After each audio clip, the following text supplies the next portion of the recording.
Devi Atmalinga in the slide down from the hand. Wonderful. Absolutely. Wonderful.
Paramashivoham.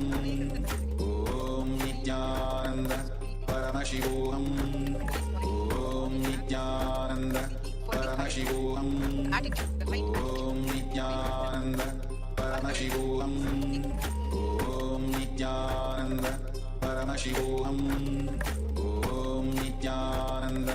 Paramashivoham. When the seeking enters, life itself starts seeking for the higher truth. So approach life with the attitude of seeking. Seeker never finds answer, he finds only experience. And there is a beautiful Isha Upanishad, Hiranmayena Patrena, Satya Tapihitam Mukham, Tattvam Prasanna Pannu, Satya Dharmaya Dastaye. The truthful, effulgent, eternal being is the ultimate sustainer, nourisher, and protector of all that exists. You are the embodiment of imperishable truth and reality. Your divine face of truth is concealed by the blinding, dazzling, upturned part. The Upanishad Rishi is beautifully describing his seeking. Oh, energy behind the sun, which is covered by your shining form, which we all can see. Your shining form, we all are seeing. Please reveal yourself. What is behind this? Please reveal yourself. And he is very clear. Your shining face is covering your original truth. Please remove that and show your original truth. Even the glaring sun could not mesmerize the rishis from the seeking of the ultimate truth. In front of the glaring sun, they are saying, no, you may be glaring, but you are only a veil. There is something behind you. We want to see that. Let that be revealed. Mokshatva is a beautiful Sanskrit word. That means Adi Shankara says awakening of seeking in human being is one of the greatest, rarest thing that can happen. Understand? Seeking fulfills everything you seek and beyond. It awakens the truth in you. It awakens the possibility in you. Seeking itself is powerful enough to make you experience the space you are seeking. Swamiji shares his beautiful experience. Once I went and told my guru, Mataji Vivekananda Puri, I went and told her, you are telling me that I am beyond life and death. So read out Ribu Gita to me that day and explain to me the concept about the immortality. And I went and slept over it. The next day, I went and told her, you explain, but I'm afraid whether I will enter into that space at all. How to enter into that space? She said, please listen. This word is very important for all of you. Just entertain this desire to experience that space so strongly, the fear whether you will experience or not will break. That is the moment you will experience that space. Listen, she told me very beautifully, seeking is powerful enough to merge the seeker into that which is sought after. Seeking is the essence of life. Seeking should be one of the first and foremost and last quality a man should develop. Constantly seeking the ultimate truth. Whether you pick up a job or build a career or get married, every decision, every action, every step of your life, seeking should be the first priority. Let seeking be your first response team for your whole life and all the crises of life. Having seeking as a first response team means living enlightenment. Seeking keeps you alive with the possibility of reinventing yourself. Whenever seeking is lost, you lost the capacity to reinvent yourself. You're frozen, you're dead.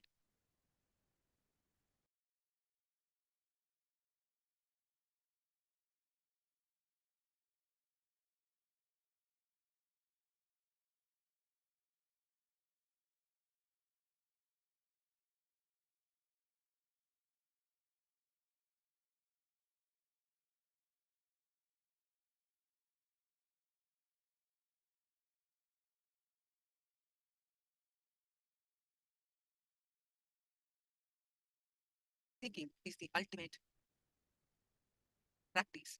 Seeking for a higher truth will manifest the awakening of Kundalini and will live enlightenment.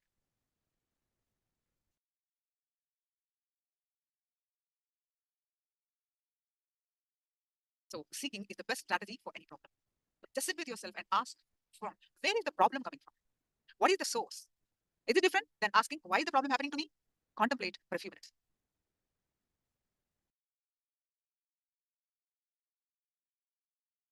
Contemplate for a few minutes.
That I'm starting this new tradition of having 2 satsangs, morning and evening both, so that I'll at least deliver 400 satsangs this year. Instead of 365, at least 400. And I'm making these 2 satsangs as a tradition because, see, Mahadeva very clearly says in Agama and Tantra both, first and foremost, my responsibility is keeping the body healthy. So I'm letting the body adjust itself to its natural biological clock. Like when it feels like eating, let it eat. When it feels like lying down, let it lie down. I'm leaving it to it. Yesterday night till 3:30, I was sitting and working. Many of you would have even got likes from the Facebook and chatting and all that. Because I'm letting the body to create its own rhythm and its own biological clock. Actually, that is what now I'm leaving it to the body. When it feels like lying down, I let it lie down immediately. When it feels like working, I let it work as long as it wants. Actually, it's working more number of hours, and I gave that freedom to the body. So I'll make sure at least 400 satsangs are delivered in this year. And of course, I already committed all the 400 powers, the whole science I'll reveal. Not just science, I'll start even doing initiations, means making those powers as experience in your system. Let me enter into today's subject. I have just a few more things to share about seeking. Understand, seeking reorganizes, rejuvenates your inner image. It beautifully evolves a very powerful inner image, very powerful outer image, very powerful life image. Living with the people in whom seeking is awakened is Kailaya, Kailaya. That is Kailasa. Living with the people in whom seeking is awakened is Kailasa. And creating more and more people whose Pratyagatma Chaitanya, individual consciousness, is awakened, whose inner image is aligned to seeking, whose inner image is grown out of seeking. Understand? Seeking is the Hindu grand narrative. Before expanding on this new word, which I uttered, the Hindu grand narrative, I wanted to thank Sri Raji Malhotra. It is from his article. I picked up this word, the Hindu grand narrative, and the concept of Hindu grand narrative. I wanted to acknowledge and thank him. Of course, I want to thank him for all the great work he is doing, and especially for this great article, Hindu grand narrative. The word and the concept, both, is from Raji Malhotra. I really wanted you to understand the Hindu grand narrative. Understand? First, you need to catch the word grand narrative. It means every civilization has a collective identity, sometimes artificially created with integrity, sometimes artificially created without integrity. Please understand? Artificially created with integrity, artificially created without integrity. If I had to give an example, Krishna is a grand narrative. Surely ISKCON has created it beautifully, but with integrity. They have not told any lie about Krishna. They have not told any lie. They worked very properly, they created. Maybe the artificial word is not the right word. I should use that. Organized. They created in a very organized way. Krishna has a grand narrative for their organization, but with integrity. They did not miss integrity. And organized way created grand narratives, but without integrity. 10,000 names I can say. Understand? The grand narrative is a collective inner image. Each civilization creates their own grand narrative. Each civilization adopts their own grand narrative, followed. Sometimes the grand narratives are very organized way propagated and followed. A spontaneously evolved grand narrative is Shirdi Sai Baba's grand narrative. With no organized effort, just spontaneously the grand narrative started and it spread all over the world as Shirdi Sai movement. Organized way, but with integrity, created, is Bhagavan Swaminarayan, Krishna, grand narrative of Krishna as per ISKCON. It's all organized way it is done. I should not use the word artificial. Organized and with integrity. They have not told any lie about Swaminarayan, or they have not told any lie about Sri Krishna. Whatever ISKCON declares and claims about Krishna is completely truth, including their idea of he is the supreme. Because, please understand, anybody experiences the ultimate through a window, he feels his window is also supreme. Through a window, if you see the sky, by and by you feel the window frame is also the sky. And through any window, you experience the sky. You are given freedom to declare that window is supreme. You are not given freedom to say there is no other window, but you are given a freedom to say that window is the supremost. And so because the freedom is available already in Vedic tradition, even they are declaring Krishna is the God, ultimate God. I say they are integrated. They are integrated. Only they don't have a right to say that there is no other door, which they are not saying. I don't see them saying there is no other door, but they say that Krishna is supreme door. That is perfectly all right. In Hindu tradition, we are very clear. Praising, in the level of praising and promoting, exclusivity is allowed. Only you have no right to deny that there is no other possibility. That right, Vedic tradition does not, even Vedic tradition does not accept that. Vedic tradition is very clear that you have no right to say no other door exists, no other possibility exists. You have no right to say there is no other supreme possibility. How many supreme most superlative degrees you add are the infinity of superlative. That same thing somebody can add for their ishta. That is the beauty of our Vedic tradition. So with integrity, organized, but with integrity, the grand narratives of ISKCON and Bhagavan Swaminarayan movement, all that was created. Artificially, but without integrity. I can give you 10,000 grand narratives of that example, which I don't want to say the names now. Each civilization has their own grand narrative, and each generation, based on their vested interests, evolves, develops, alters, expands, shrinks, edits their grand narratives. Understand? You need to understand this. Fighter can use Krishna as a grand narrative from a different context. A lover can use Krishna as a grand narrative from different context. So the different contexts set as per the requirement of the time, the living visionaries of the society, either in the field of spirituality or politics, the decision makers, the rulers, they evolve their own grand narratives. and the grand narratives exist in the society is also altered and given a different context. For example, the whole Shaivism in Tamil Nadu, Jnana is the grand narrative. In course of time, during each era, people are given a different context to Jnana and understood. At some point, his devotion was a grand narrative. At some point, the way he demonstrated the courage and strength because of his devotion. So same Jnana is celebrated as a grand narrative from different contexts. Sanatana Hindu Dharma had multiple grand narratives, I tell you. Each of the Sampradaya in Sanatana Hindu Dharma is independently complete and equipped to make an individual enlightened. Each of the Sampradaya, please understand. Each of the Sampradaya in Sanatana Dharma is completely equipped with the grand narrative, technique, method. Actually, you can't call Hinduism as a religion not because it lacks something. Every Sampradaya of Hinduism is a religion. In the West, what you define as a religion, what all they have, all that each tradition of Hinduism has. That is why I should say that it is an encyclopedia of religions.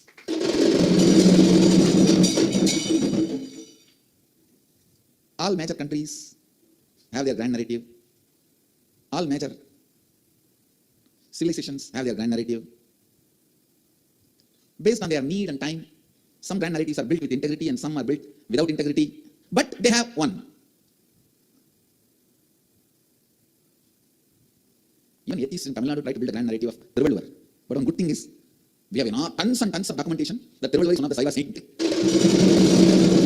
Even though they try to distort his identity, try to take him out of Shaivism. The moment these fellows are gone, these atheists who are trying to take away the identity from Valluvar, the moment these guys are gone, he will get back his identity, but all the monuments built for him will be useful for us to recreate a real grand narrative of Thiruvalluvar. வள்ளுவ நாயனார் மயிலாப்பூரில் பிறந்து சைவவேளாளர் குலத்திலே பிறந்து வளர்ந்த திருநீரும் முழுநீரும் ருத்ராட்சமும் தரித்த தொண்டைமண்டல ஆதீனத்தின் குருமுதல்வராகிய ஆதிநாதரால் தீட்சை செய்து வைக்கப்பட்டதனால் தன்னுடைய முதல் குரலிலே ஆதி பகவன் என்று குருநாதரை புகழ்ந்து வைத்து வழிபாடு செய்த ஞானி. I translate in English. He was born and brought up in this is introduction, exact introduction of the Thiruvalluvar from an oldest available document about Valluvar. From that I am reading it out. That Thiruvalluvar was born and brought up in Mylapore from Saivavellalar family, and he always lived the life of Bhasma and Rudraksha, and because he was initiated by the founder of Tondamandala Adinam, Adinatha Jnanaprakasa Desika Paramacharya Swamigal, who is incarnation of Mahadeva himself. In his first verse, he salutes Adi Bhagavan. And the Adinam means the Gurupida of the Valluvar community. He is Tondamandala Adinam, that Adinam is the Guru Mudalvar, the founder. Is Adinatha Swamigal, still now, with the same name he is worshipped, and the oldest palm leaf of Tirukkural was discovered in that Adinam only. It was stored and still they own it. So, soon we will reclaim his identity and bring the grand narrative back. So this grand narrative is one of the most important thing to guide the existing civilization or to bring any revolution in the civilization or to guide the flow of the civilization or even to revive any civilization. For anything, you need a clear-cut grand narrative so that your inner image can be beautifully aligned. If I have to tell you the truth, my grand narrative was Arunagiri Yogeshwara and Annamala Swamigal.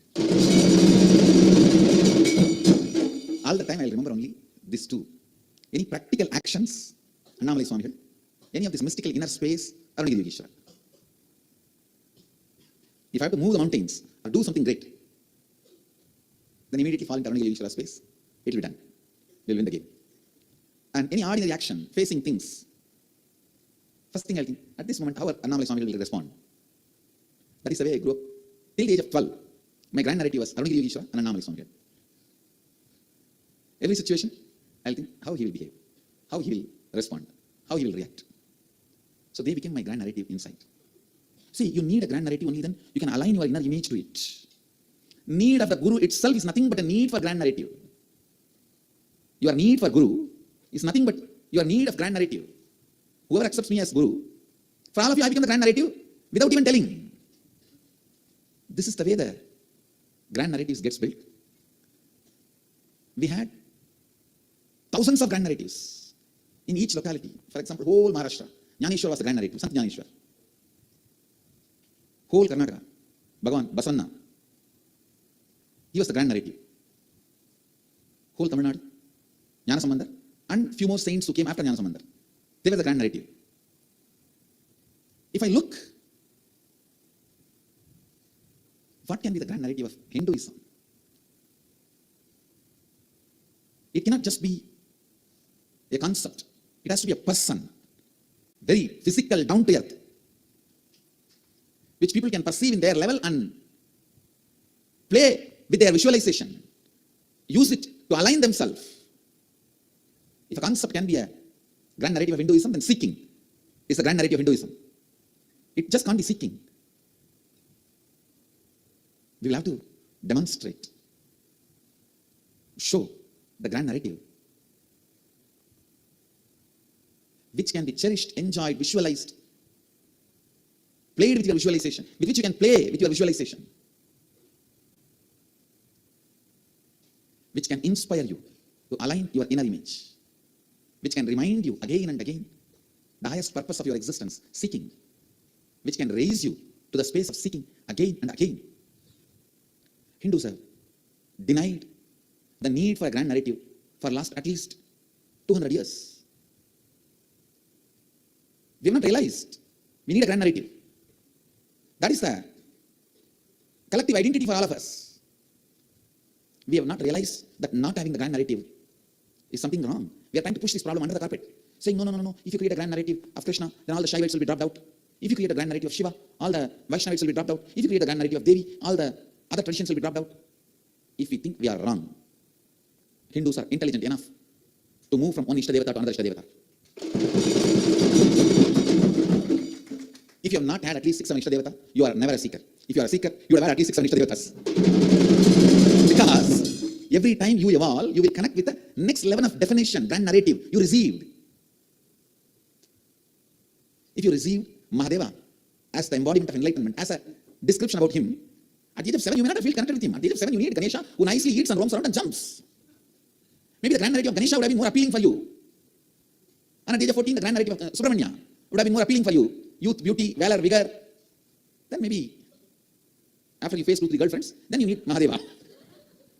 The grand narrative of enlightenment. You will simply feel connected. The college suspend after marriage husband. So at different times when you evolve, you will feel connected to the different grand narratives. Please understand. That is why the number of atheists in Hinduism is too low than in other religions. Because in other religions, they have only one grand narrative. If it does not match with you, if you don't feel connected, you simply become atheist. With us, it is not the case. We have 2,000 grand narrative, and if you have a guru, he'll make to order and give you. He will even make one new one for you. But this is not our weakness, please understand. Soon you will see. Actually, I take the responsibility of creating a Hindu grand narrative.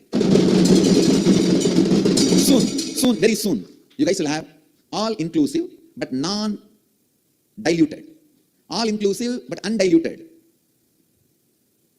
Because of inclusiveness, only becoming powerful, not having any powerlessness because of inclusiveness, we will discover and reveal the Hindu grand narrative to the world. We'll do it. We'll do it with integrity and authenticity. I only want to tell you all, Hindus not having grand narrative and not doing research and thinking in that line of need to have a grand narrative. Hindus not bothered about need to have a grand narrative is not right. Please understand, that is the biggest problem. The Hindu leaders are not even realizing we need a grand narrative. We need to spend a lot of time and energy into it, and we need to evolve it. It's unfortunate. Hindu visionaries and leaders are in self-denial, and they are trying to push the problem of Hindu grand narrative under the carpet. But that is running like a Tom and Jerry here and there, and coming back and biting the carpet and biting you. Not having the grand narrative is not right. It is time we spell out the Hindu grand narrative.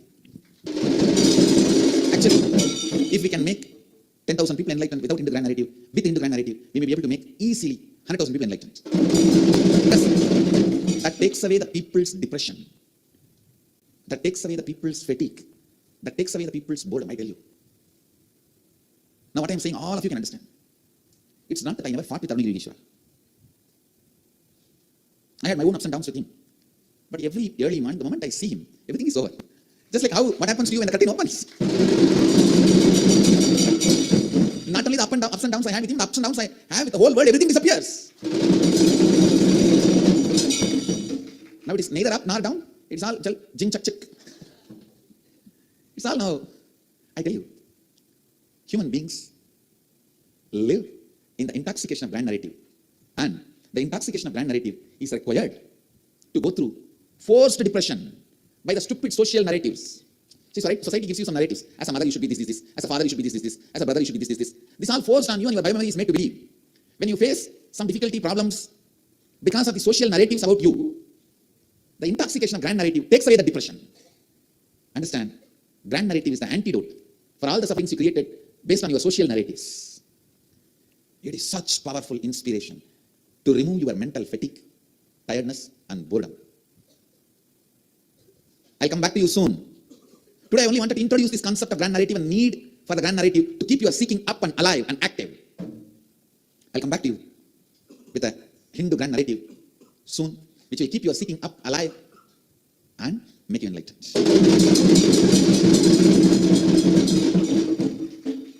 So essence of today's satsang is the grand narrative is required to keep the seeking up and alive, and not having the grand narrative is not right, or trying to push the problem under the carpet is also not right. Grand narrative is required to keep your seeking up and alive. I wanted all over the world the Sangha to do Vakyaka Sadas. After reading the article by Raj Malhotra, the Hindu grand narrative, it is available in the Facebook, in the website. Read that and see my today's satsang. All over the world, I wanted the Sangha to do Vakyaka Sadas on the grand narrative, the Hindu grand narrative. Do Vakyaka Sadas. I'll get back to you guys with the Hindu grand narrative. With this, bless you all. Let you all radiate with integrity, authenticity, responsibility, enriching, causing, living Shuddhadvaita Shaivam, the eternal bliss, Nithyananda. Thank you. Be blissful. Nithyananda Dhyanapitham, Nithyananda Nagar, off Mysore Road, Bidadi, Bengaluru. Phone 08027279999. www.nithyananda.org. www.youtube.com/lifebliss.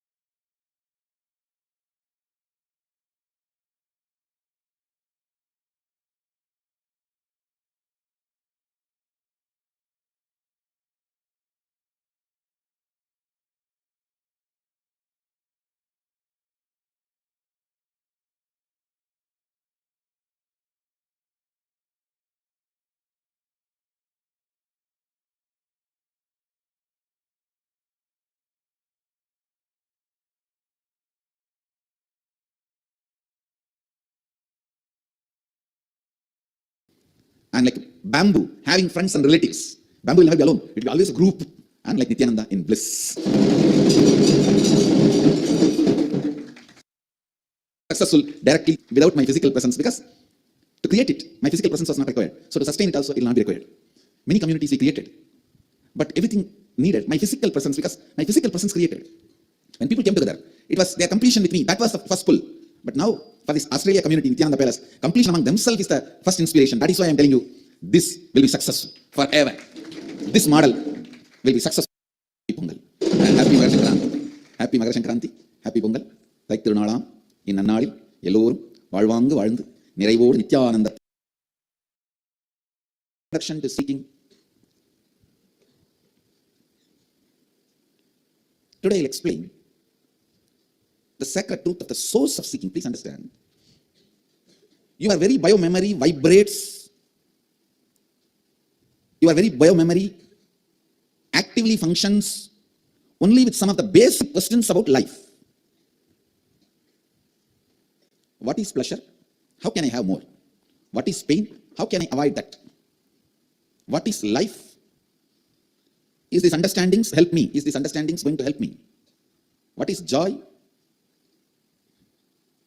All these basic truths, basic understandings.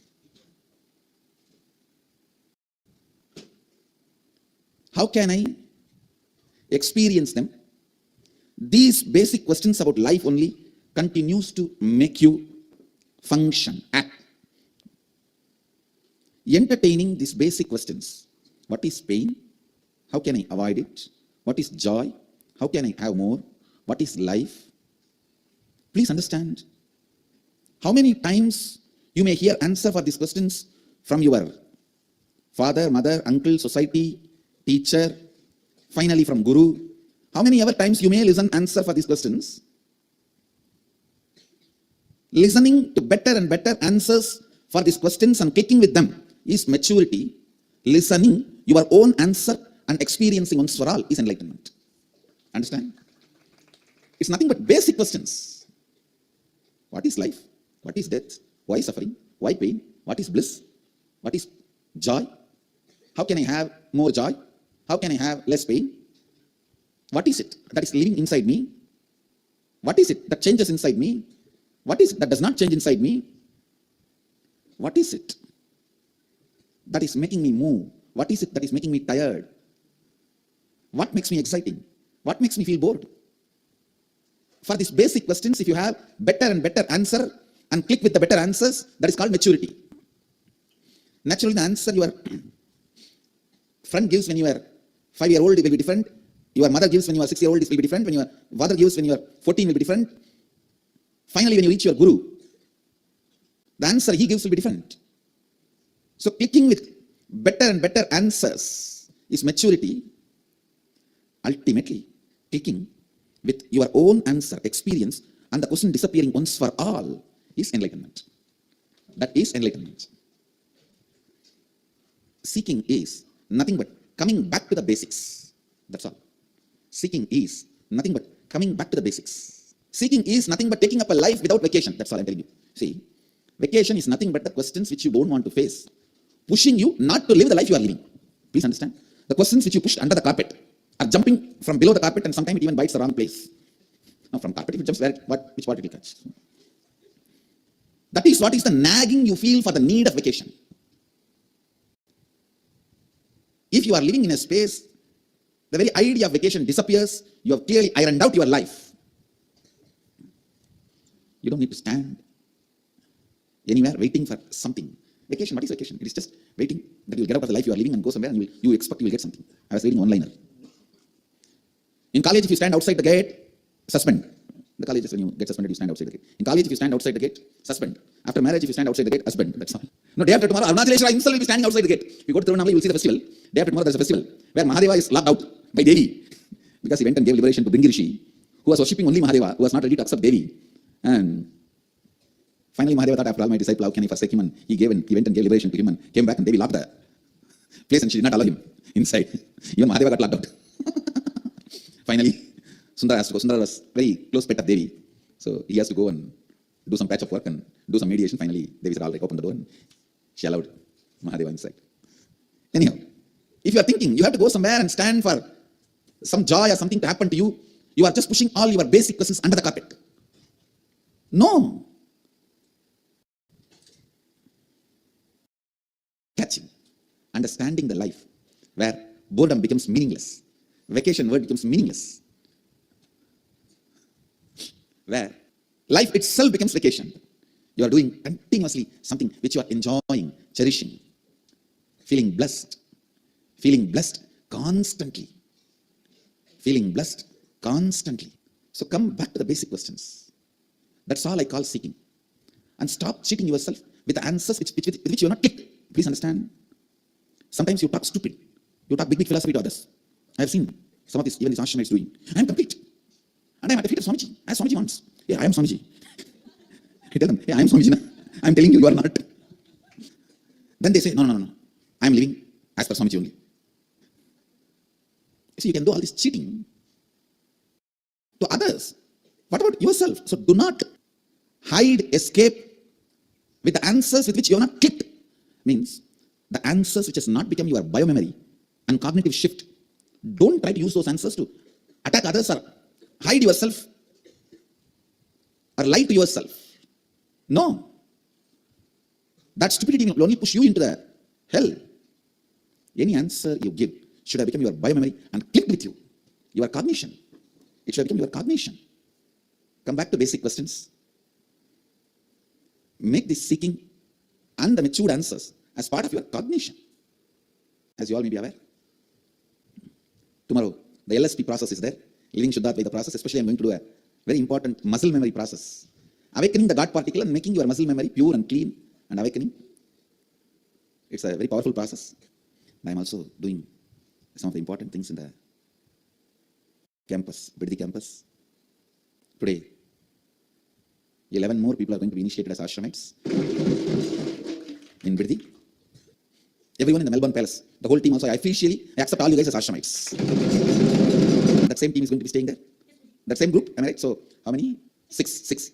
All 6 of you, I officially, formally accept all 6 of you as my ashramites and inheritors of Mahadeva. Blessings. And today here in Bidadi, I think 11 are waiting for a meeting with me. I'll have a meeting with the team and bless you guys. Sangha is getting infused with a fresh energy and getting cleaned up. The old is getting cleared. Either they push the old thing out or they themselves get pushed. If they are too attached to the old, they also get pushed. If they push the old out, they can be here. That's all. But no question of tiredness and boredom. That is the first and last enemy of life. A lot of wonderful things are happening.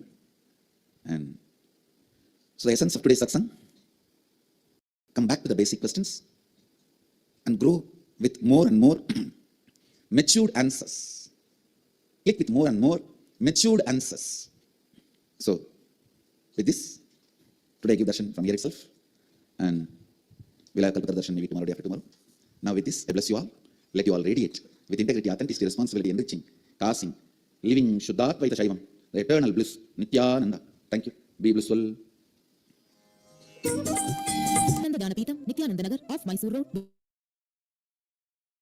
79999 www.nithyananda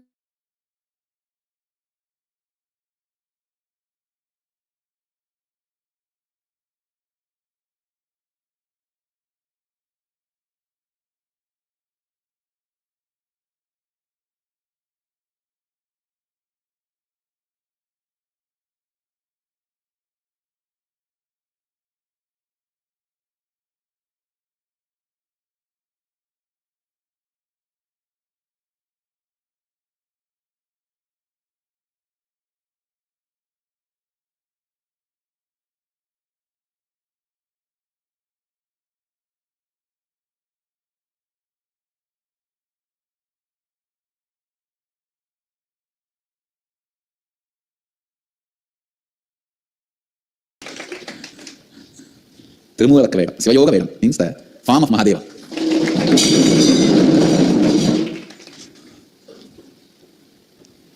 I'll expand on this great truth seeking.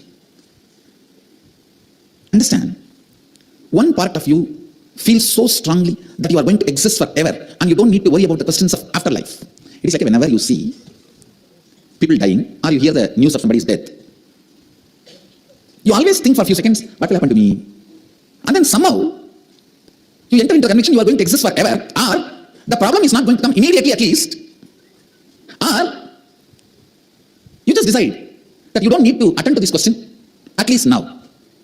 Something happens, you lose attention and focus from that spark. Please understand, come back to the basic questions. Whatever makes you powerless is basic question, you are not able to face it. Listen. Whatever makes you powerless is a basic question, you are not able to face it. That is the seed of seeking. Whatever makes you powerless is the question, you are not able to face it. And deciding to face those questions is seeking. Listen carefully. I'll repeat once more. Whatever makes you powerless, what will happen after death? Will I be all alone during my death? Or in death with all the pain I have to go through, will I be able to handle? Or if suddenly some poverty happens in my life, if I lose something, what will happen? So the questions which makes you powerless, if you decide not to face them, you push yourself into delusion again and again. If you decide to face them, that is seeking. Understand? I'm defining seeking. Come back to the basic questions of life. What is life? What is death? Before you assume this body, how your face looked. After this body stops functioning, how you are going to exist and face. These all may be the basic questions of life. Just because you push them under the carpet, the questions cannot disappear. Just because these questions have been asked many times by others, by yourself, or by yourself to you, don't think you know the answer. Sometimes, because we are familiar with some problems, we assume we found a solution for the problem. No. Please listen. Being familiar with the problem does not mean you found a solution for the problem. being familiar with the problem for quite a long time, because of the familiarity, assuming you know the solution for the problem is delusion. Just because you know a question for the last 25 years, you assume you know the solution is delusion. Or you push it under the carpet. And you think, this question, Ramana Maharshi spoke about it. I read when I was the age of 7-year-old boy. And this question only Paramashivoham is talking. What is there? I think I know what he's talking. Understand? Familiarity with the problem should not give you the delusion. You know the solution. All alone, when you are in your bed and not sleeping, when you are alone, ask these questions towards you. If death comes tonight, am I prepared to face it? What is life? What is it that gives me such a strong confidence that I am not going to die? I am going to eternally exist. I am not saying your belief that you are going to eternally exist is a lie. No. There is a component in you which is eternally going to exist. Unfortunately, you do not associate yourself with that component permanently. That's all I am trying to remind you. Listen. I am not asking you to get depressed by thinking about death. I am not interested in taking away your confidence, which you carry that you are going to exist forever. I am not interested in taking away the confidence. And the confidence is not false. That's a good news. Yes, you are going to exist eternally, but please decide to associate yourself with that permanently. It is like just by having the fish smell, you imagine you ate fish. Just by having the confidence, which is the smell of the eternal consciousness, you start deluding yourself, you experience that eternal consciousness. That is what I am telling you. Smell is not eating. Please listen. Sometimes, if you are planning to eat just for the sake of taste, not because of hunger, even if you enjoy the smell of the hotel, you will feel like you ate already. You won't feel like eating. If you are not really feeling hungry, but you decide to eat just for the sake of taste, or you saw the photographs of that food in the hoarding, in the poster, if you just decide to eat for the sake of taste, or for the sake of the way the food looks, even if you enjoy the smell sitting in the hotel for a few minutes, you won't feel like eating, you will be full. Same way, if you are superficially looking into you, what is all that? Even the smell of your consciousness, which is confidence. Let me explain. It's a very subtle point I'm trying to explain. Listen. There is part of you which never dies, which is eternally alive. Your consciousness, your bioenergy. There is part of you which dies. Unfortunately, you associate yourself with which dies, but you draw confidence from which does not die. It is like, just by smelling the food, you feel you ate and you are fulfilled. Smell can never fill your stomach. Listen. Only if you eat, it can fill your stomach. Same way, just the confidence of bioenergy that you are never going to die will not make you enlightened. Solve the issue once for all. The confidence of your bioenergy you are never going to die will be there till your nail gets broken or you face a small fracture. A hairline crack is enough to take away your confidence that you are eternal, you are not going to die. Please listen. You are eternal, you are not going to die. That confidence is only the smell of your bioenergy, not experience of your bioenergy. Making it as an experience, deciding to make it as an experience is what I call seeking. Listen. Please listen. Once I went and told my guru, Mata Vibhutananda Puri Devi, I went and told her, you are telling me that I am beyond life and death. She read out Ribu Gita to me that day and explained some of the great truths in Ribu Gita. And I strongly recommend all my disciples read Ribu Gita. If you have time, no, make time. If I say if you have time, you will never have time. Make time, read Ribu Gita. It's one of the greatest scripture in Hindu tradition. And she explained to me a concept about immortality. And I went and slept over it. Next day I went and told her, you explained, but I am afraid that I enter into that space at all. How to enter into that space? She said, please listen, this word is very important for all of you.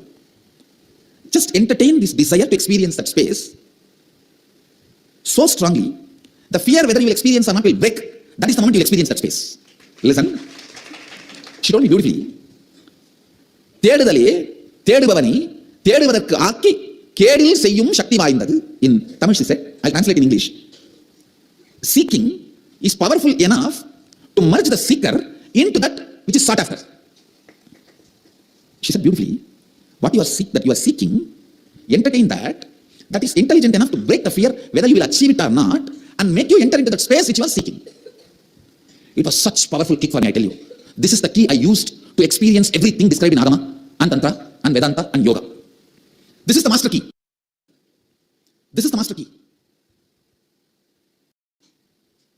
There are a few master keys I received from my masters, which I used in millions of places and realized the truths. One more master key I received with Ram Sarat Kumar, a great yogi. I was sitting next to him, it was a midnight, 2 o'clock in the cremation ground, Amavasya, dark night, some sound, dog barking or something in the cremation ground in one corner. I asked him slowly, Swamiji, everyone talks about this ghost, bhuta, preta. Are you not afraid of it? How you are handling, what mantra you are doing to protect you from bhuta, preta? He laughed and just slapped me. He has a habit of, whenever he gets excited, he will slap people. This Ram Surakmar, whenever he gets excited, he will slap people. He slapped me and said, "Hey fool, you, everything outside me, you and everything outside me, all these are my projection. Me, everything outside you is all your projection. Even we are the projection of each other. Then how can bhuta come without me projecting it outside?" Listen, he said beautifully, "Dey, நீயே நாவலி கொண்டது, நீயே நாவலி கொண்டதுன்னா பூத பேய் பிசாசுகள் நாவலி கொண்டாம எப்படி வர முடியும்?" Listen carefully, I'll explain. What he meant, even things which you are seeing in front of you is your projection. Then, unless you project, how can a ghost or bhuta or preta can come? He said beautifully, even you are my projection. Unless I project, how can bhuta, preta, pisasa can come separately? It's all our projection. I don't know how, whether it clicked with you guys or not, but the moment he said, the way he said it just clicked with me. Like a master click, master key. So after that, anytime anybody speaks about bhuta, I only apply this. And maybe in 6 months, the very idea of bhuta disappeared from me. All this bhuta, preta, pichasa, all that idea, the very idea disappeared from me. Because it clicked so strongly with me. Even the people whom you are seeing, even the things you are experiencing in this world is your projection. Even this is your projection. If you see a bhuta, preta, pichasa, or ghost or anything, that is also your own projection. The moment you remember it's your own projection, they will disappear. It was such a strong click in me. For that moment, it clicked with me so much. If something clicks with you the moment your master utters, your heart is waiting for the truth, understand? Your being was waiting for the truth. When Vibhudananda explained about the seeking, hey, don't worry, just keep the seeking. தேடுபவனுக்கே தேடுவதை சென்றடைய வைக்கும் சக்தி தேடுதலுக்கு கேடிலாது உண்டு. Means that seeking is powerful enough to make the seeker to merge with what is sought after. So you don't need to have something else, or you don't need to worry or entertain any other fear. Will I achieve what I am seeking? It was such a powerful click for me. I think a right word was told to me by the right person when I was in the right temperature. It straight entered into my system. After that, in any of the spiritual practice, there was nothing called impossibility or obstruction or obstacle. She will tell, okay, chant this mantra and realize Bhuvaneshwari. I will not even have a second thought, if I just chant this mantra, will I have darshan of Bhuvaneshwari? How can it be? I will not even have a thought. Even if the thought comes, I will tell, hey, Mataji told me, my power of seeking, the seeking is powerful enough to make me experience the space I am seeking. So then, I am seeking to experience Devi Bhuvaneshwari, and here is the mantra. This is enough, powerful enough to make me experience the space of Bhuvaneshwari. I don't need to worry whether I am going to have a darshan or not, experience or not. Come on, let me sit over. Because of this confidence and energy and intensity, simply I was mastering different methodologies, techniques, yoga, pranayama, kriya, everything she was teaching. I was just mastering. Because that kick became my biomemory. Understand? The other day I was telling in the satsang that our Gurukul kids are going to radiate more and more powers. You may be thinking, oh, to give 1 or 2 powers itself, it took 6 months. Swamiji, you definitely know about, you definitely come across this very powerful revelation on the existence of 14 lokas. How was this session for all of you? I request everyone to take a few minutes and please post it here. And very, very soon we are going to be entering into the darshan today. I know after I say darshan, all of us are eagerly waiting. For every one of you that are sitting here with us today, today's darshan, Swamiji is literally going to be taking awakening each of us to enter into, for us to experience our existence in the higher parallel universes. And before we enter into the darshan preparation, before we start preparing ourselves for the darshan, to all the participants that are there here with us today, each day of this program that we are having, all the days of the program, each day is going to be filled with so many amazing revelations, truths, and most importantly, the time at which we are experiencing the superconscious breakthrough. This time is one of the most auspicious, one of the most best, most conducive time for us to experience enlightenment. Because it is in this time that Swamiji, the Supreme Pontiff of Hinduism, descended on planet Earth. It is in this exact time frame, in this exact time, this whole Avatar Dinotsava celebrations that we're all having, it is in this time that Swamiji descended on planet Earth. And today, all of us are going to be receiving this exact initiation, this exact experience. And throughout the 21 days, it is going to be giving us this extraordinary initiation to each of us to have. So how excited are you all? I see everyone here. I request all the participants to please come and settle down in front of the camera. Please be seated. All the Paramashivoham level 1, level 2 and the level 3 participants, we request all of you to please settle down, sit in front of the camera. During the Jayanti, during the whole Paramashivoham program that we are all having this time, please understand, throughout the program, each day, we are going to be preparing ourselves to receive that superconscious mutation, the superconscious breakthrough. And what we are going to be having, what each of us are going to be experiencing, all the higher powerful cognitions, all the truths, the processes, everything will be a gift for us.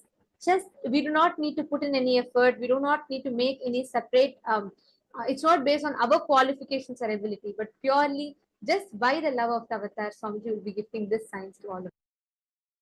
Now, to all the participants that are sitting here, one very, very important, most powerful way to offer your gratitude. Actually, every single one of us, it is like you have to connect. How will you miss out on such an auspicious day, which is Swamiji's Jayanti? You have to, it's like there's no way that you're going to miss out on such an auspicious day offering your gratitude at the lotus feet of Swamiji. Jayanti Day, where Swamiji happened on this planet for each one of us. See, we have had multiple people who came and shared so far with us about how every time they connected with Swamiji, offered Pada Puja to Swamiji, how beautifully Swamiji had manifested various things for them.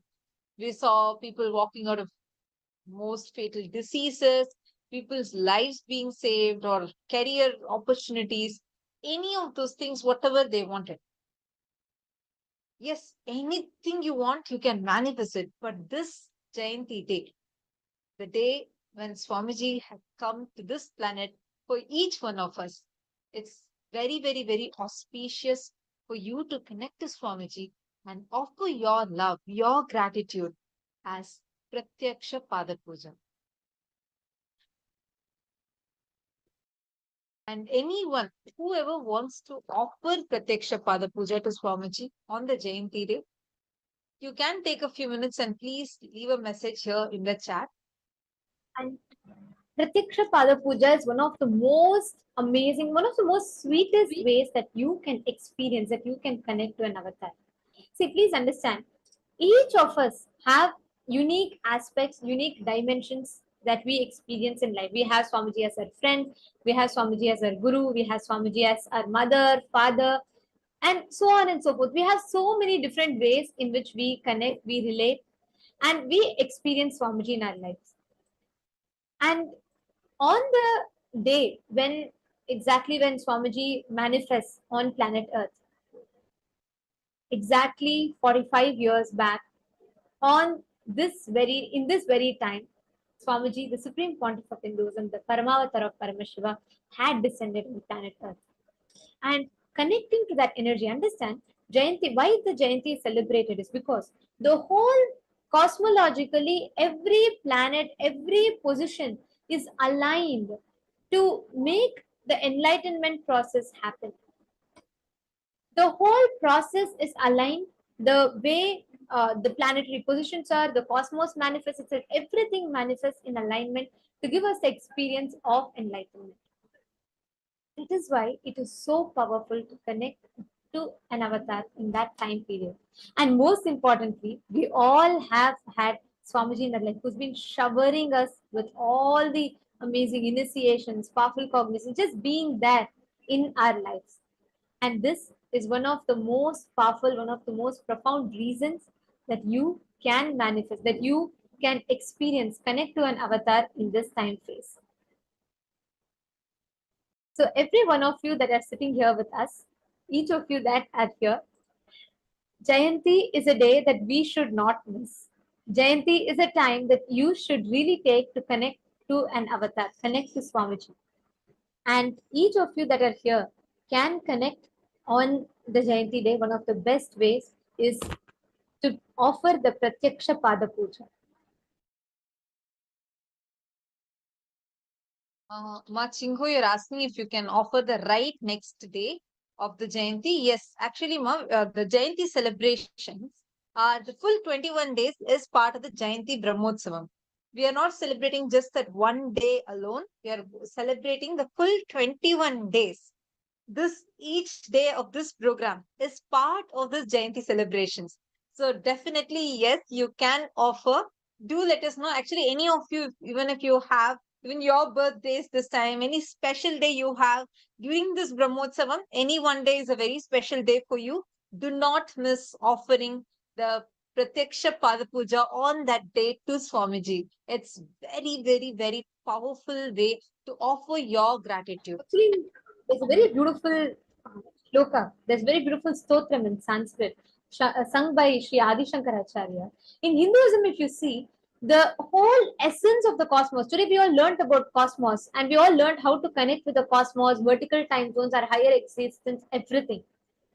In Hinduism, right, one of the most powerful way that is described for anyone to experience enlightenment, higher consciousness, whatever you call it, that best way is connecting to the Guru. That is the center on which all the satyas, all the tattvas that we experience in Hinduism, that Guru Bhakti is the foundation, it is the base on which everything is built. There's a very beautiful line in Guru Paduka Stotram by Sri Adi Shankaracharya. He sings very beautifully. Ananta samsara samudratara naukayitabhyam Guru Bhakti dhabhyam Vairagya Samrajya Dapujanabhyam Namo Namaha Sri Guru Padukabhyam. He says, salutations to the lotus feet of my Guru. Just the feet of the Guru Padukas, the sandals of the Guru, which is the boat which helps me cross the endless ocean of life, Ananta Samsara Sagara.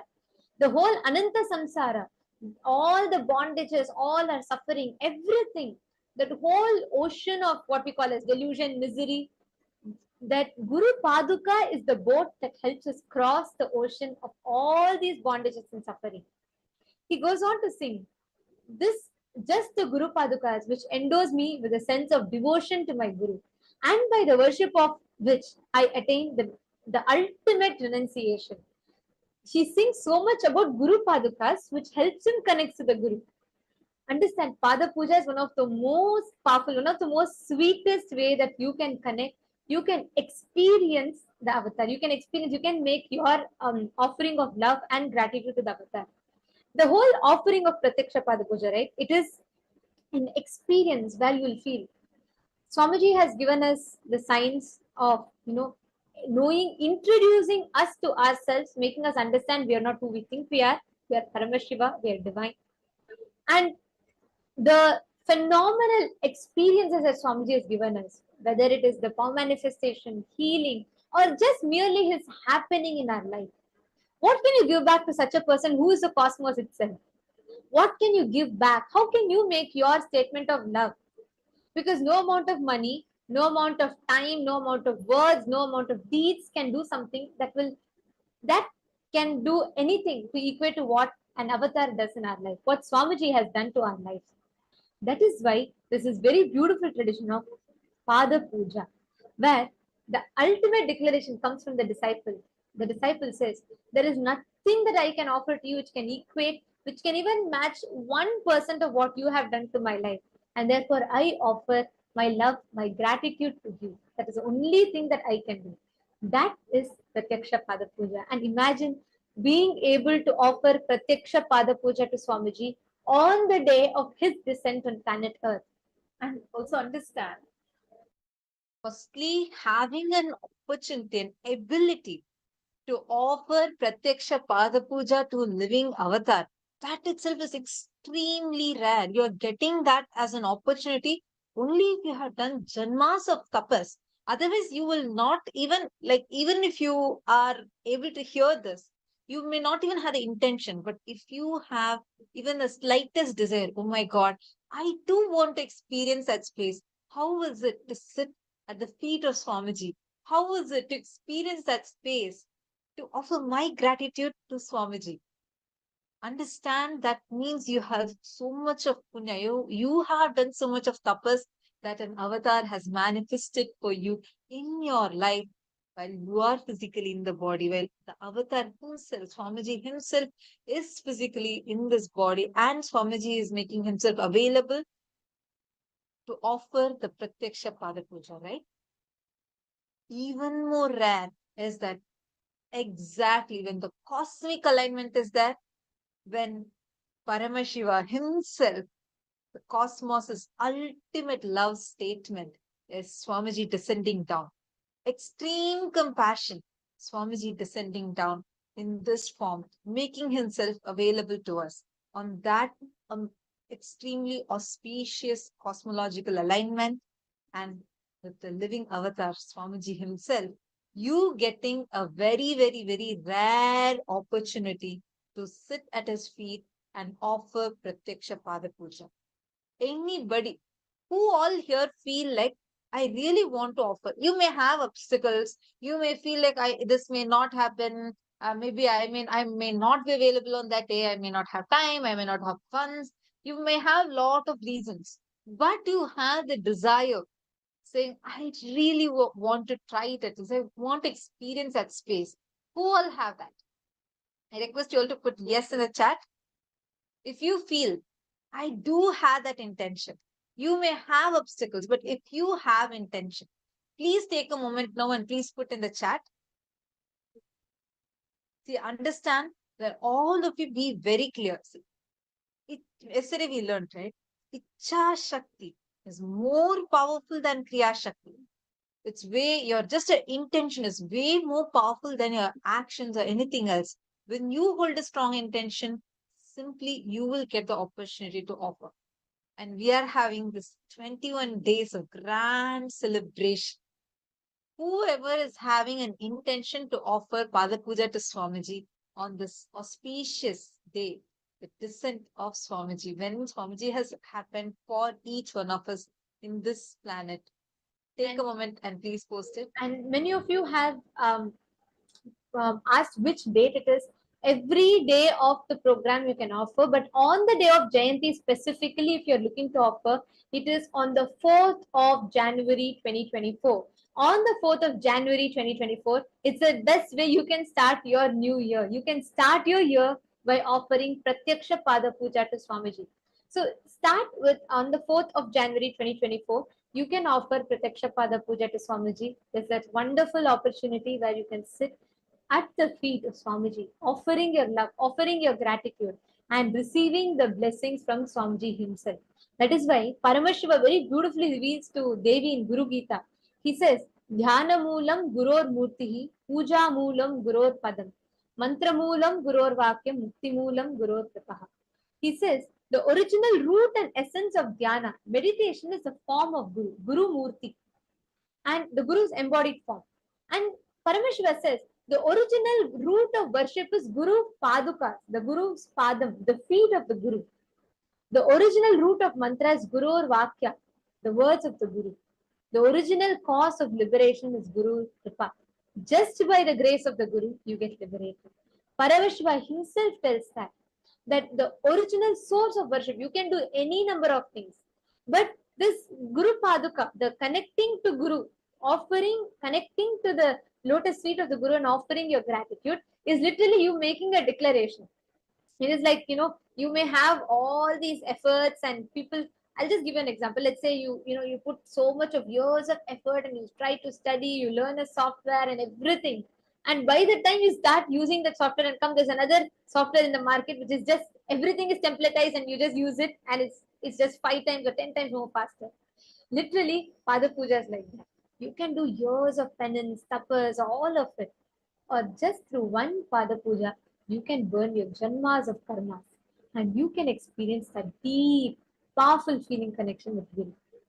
Pratyaksha Pada Puja on the Jayanti day is the most auspicious thing that you all can do. And since there are so many of you who have been asking, who've been messaging that you want to offer, you want to experience, make that offering of Pratyaksha Pada Puja, do go ahead. You can all head to this link that you all see here, events.kailasa.org/payment. And even if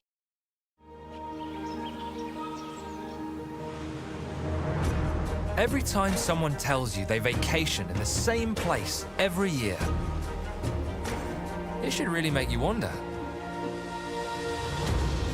Why?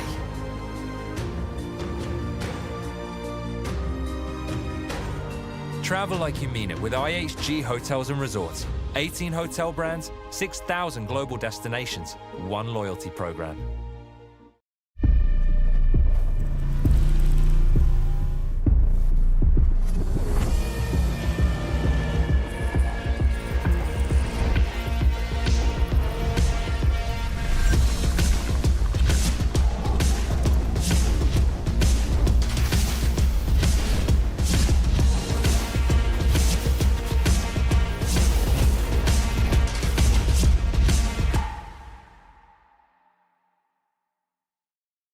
experience that ultimate form of bliss, the ultimate form of gratitude, every single thing starts blossoming in you.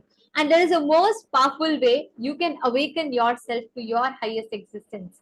And that is, I will say, like the secret key, the easiest way that you can experience that manifestation.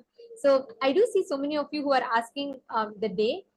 Yes, the link will be posted for all of you in the chat. 4th of January. 4th of January 2024 is a day.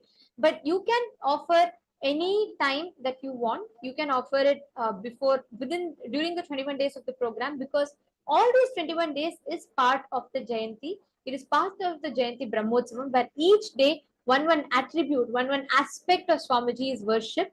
So you all can connect to any one of these 21 days. But if you're looking to offer specifically on the day of Jayanti, it's 4th of January 2024. The main Jayanti day we're celebrating, it's the 5th of January, and the 4th of January evening we are going to be having the main Pratyaksha Pada Puja happening. So the celebrations are going to be lasting starting from the Indian Standard Time. So in Eastern Standard Time, it will be 4th of January evening. We are going to be having the live Pratyaksha Pada Puja, where you can connect to Swamiji, offer your love, your gratitude to Swamiji's lotus feet in the form of Pratyaksha Pada Puja. So I see many participants are posting here. Please take a few minutes and head to the link events.kailasa.org/payment, and you can post there and by which date you want to make the offering. At least once in life, come face to face with God. A glorious tradition in Hinduism is Pada Puja, when the divine Paramashiva radiates through the master to receive your worship and love, bless you, comfort you, empower you to meet your desires, remind you that you are him, not the limited human existence you identify with. Today, Paramashiva himself lives and walks among us as His Divine Holiness Paramahamsa Nithyananda. Compelled out of deep love for you, He has descended in person to awaken you to the experience that you and He are one, and that He happens exclusively for you.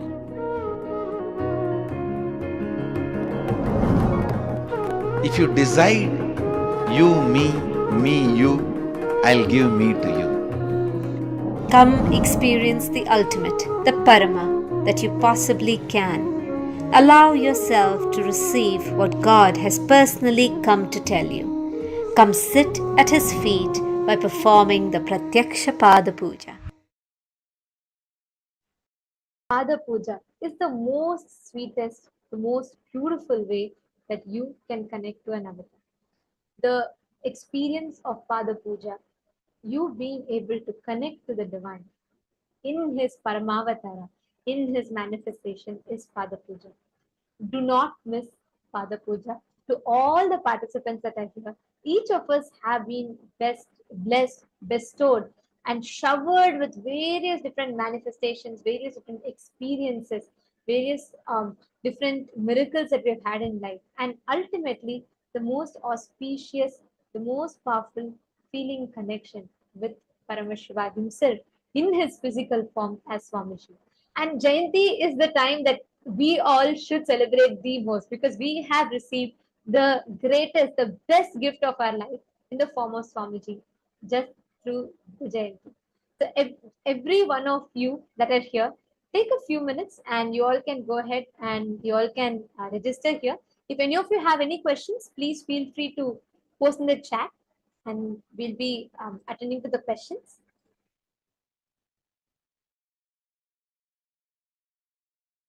Okay, I see many of you are posting the intentions in the chat. I have a small request to all of you. I request all the participants to kindly please take a few minutes and fill up the form. That way, the team will be able to reach out to you to help you and support you in your manifestation. So, Ma Padma Devi and many of you who have posted that you want to offer, Fabio here, I request all of you to please take a few minutes, and there's a link projected for all of you in the screen, on the screen. So please take a few minutes to fill up your intention there. Even if you have the intention, he will shower you with the way to make it happen. Okay, Ma Vera Lucia, I see so many of you are here who are posting. I request all of you to kindly please head to the link, and also the digital securities will be posting the links in the chat for all of you right away. And whichever is easier for you all, you can head to that link and please sign up. Yes, and now it is time for all of us to get ready to receive the darshan. Swamiji has revealed one of the most beautiful, one of the most amazing secrets to all of us about the existence of 14 lokas. Can you imagine? Each of us exists the same. There are 14 versions of you, me, every one of us in the 14 lokas. Like the same face. Let's say, for example, Malita Sege, since you have asked a question, I'll just give an example with you. There is actually a Lita Sege, you with a Rishi body that exists in Tapoloka. There is the exact same form. The face is same. Swamiji tells the face is same because face is what we associate our identity the most with. So that face is same in all the 14 lokas. Like there is our same face with a snake body, Nagaloka, our same face with a Devata body, which has two extra pairs of, two extra hands and two extra legs. That body exists in Swargaloka. Like this, in each of the higher parallel universes, our face is the same and our bodies are different. And we exist in all the 14 lokas. Actually, modern science is starting to discover this, is starting to slowly understand that there is a huge, like an advanced existence that is actually existing. What if we tell you? For example, we think that, okay, we are existing in our knowledge, in our limited understanding. We think we are existing in this world, in this particular form. But even scientifically, we have our parallel universe existence. There's something called as the cosmological principle. How many of you have heard about the Big Bang, black hole? How many of you have heard about this? When you learn about the universe, you learn about what is Big Bang, correct? You learn about how the universe is existing. Now, did you know, there is not a single particular place where actually this Big Bang has started. There is no point in the universe where the Big Bang actually started. Scientists now say Big Bang had started in multiple places, and the universe is expanding. The universe has no edge. Scientifically, there is no edge to the universe. So where is the universe expanding? Everywhere. Which is why in the cosmological principle, it says how the universe is isotropic as well as homogeneous. Homogeneous means the mixture is same. We would have learned it as a principle in chemistry when you were studying in your high school. You'd have come across this concept, how homogeneous means everywhere the mixture is the same, then it is called as homogeneous. Everywhere, wherever the isotropic means wherever you are, in whichever point of the reaction you are in, both sides, it's exactly the same. In physics, we have the same principle where we say cosmos, the universe, is homogeneous and isotropic. It means at any point in the universe, today we learned about Swamiji revealed to us so powerfully about holographic existence, how Paramashiva is, we are nothing but the holographic existence of Paramashiva. In every bit of the universe, Paramashiva exists. We learned today very powerfully how in everything, the universe, the cosmos, how it is existing, how Paramashiva is reflecting in us, the holographic universe, how does it exist? We learned about this. And Swamiji also revealed this advanced revelations about the existence of parallel universe, how we actually have our identity established in each of these locals. Understand? Listen carefully. The universe is isotropic, means any point you are in the universe, you take point A and point B, you are going to see everywhere, everything around you to be in the exact same manner. This is what the modern day science has so far been able to discover. But our Hindu scriptures are far advanced. What our ancestors have discovered for thousands of years, Hindu scriptures have been able to comprehend cosmological phenomena beyond any kind of a logical explanations to it, documenting every single event, including the Big Bang, black holes manifesting simultaneously, spontaneously, and synergistically. In Skanda Mahapurana, Paramashiva reveals Lingam sarvamidam vivrittam asti, tasmat sarvam vishwamidam jagat. Lingam apurnamasti lingam brahma nityam, tathapi trividhas smarthitaha. Lingaye tasmad brahmamapi jagat. It means Linga is everything, and therefore the whole universe has originated from it. The Linga is without a beginning and without an end. It is eternal, Brahman. The Linga supports the three worlds and holds them up.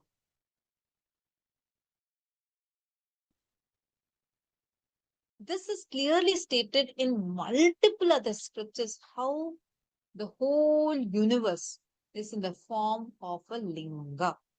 Actually, now the modern day science has discovered how the Big Bang happened, the way how the universe's creation is explained, how the Big Bang happened is exactly in the form of a Shivaling. And this has been revealed to us in the Hindu scriptures eons ago. And not just that, see, when we talk about universe, Big Bang, black holes, we may wonder how is it relevant to us, right? Okay, what's the point of knowing about Big Bangs? It's a good to know knowledge because science has only stepped till the place where they're able to understand about it, but still not able to practically apply that in our daily lives, in the aspects of our daily lives. But the most important part here is Hinduism is so advanced, is way ahead of what modern science is. We, thousands of years ago, not just had the access to the knowledge about the multiple higher lokas and planes, we were able to map it practically to our life, meaning we were able to study what these cosmological events signified. We were able to map clearly how these events occur, the reactions of the cosmos for what is happening in the human plane. And most importantly, we were able to harness the gifts from the cosmos. We were able to make the right use of all these cosmological events. We were able to predict and know the exact things as it is happening in our lives. Hinduism is so advanced in so many levels in these fields. Imagine if when you are going to start a business, if there's a certain position in the cosmos, that is going to have a certain impact in the way you exist, in the way you relate, in the way you talk. Now, each of these are directly related. It's all interconnected, tightly knit. This science Hinduism has revealed. Not just revealed, Hinduism has been applying the science since ages. We have been practicing the science since ages, and we know precisely how to apply this science to harness whatever we want as a reality in our daily lives. Every one of you that are sitting here today, we all had access, learned about accessing the 14 lokas, why it is important. Today, we are going to experientially understand, we are going to experientially learn, know about how you can travel to the 14 lokas and how you exist in each of these higher planes. So every one of you that are sitting here, all the Paramashivoham level 3 participants, today's initiation is going to be you experiencing your existence in these higher lokas. Now, one of the most important aspects is talking about how the linga is represented by the cosmos. The Big Bang is represented by the linga. Every one of us should understand Hinduism had elaborately mastered the science of studying these linga, studying these cosmological events, what is happening, and we were able to precisely map how they translate to our life. How exactly what events signifies, and how does this happen, and why it is important for us to study these cosmological events. We had a clear science of each of them.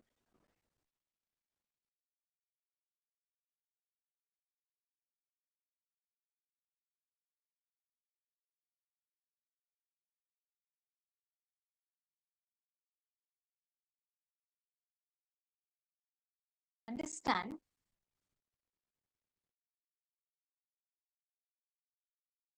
according to science, the universe was created out of black hole and suddenly a big bang emerged into the creating of this universe. See, understand something very, very important over here. All these have been very, very clearly recorded in Sanatana Hindu Dharma. The descent, departure of great incarnations too have been recorded in multiple astrophysical phenomena such as meteors, comets, and supernovas. And today, we are going to be sharing with all of you something very, very interesting. Since this is Jayanti, we are having something very exciting to share with all of you. Like one such example for this, if you see when upon the Mahasamadhi of Bhagavan Sri Ravana Maharishi in 1950, thousands were witness to an luminous meteor traveling across the sky. Like this, there have been multiple instances.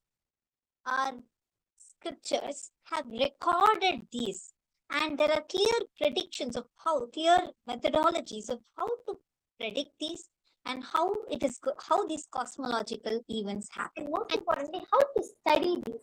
How does the cosmos respond? Like for example, even one single being attaining enlightenment, experiencing or glimpsing the cosmos has an impact in the cosmos. Now imagine when that ultimate super consciousness descends on the planet, when such a huge, massive energy lands on the planet, what will be the response in the cosmos? And how does the cosmos respond to it? How does the universe respond to it?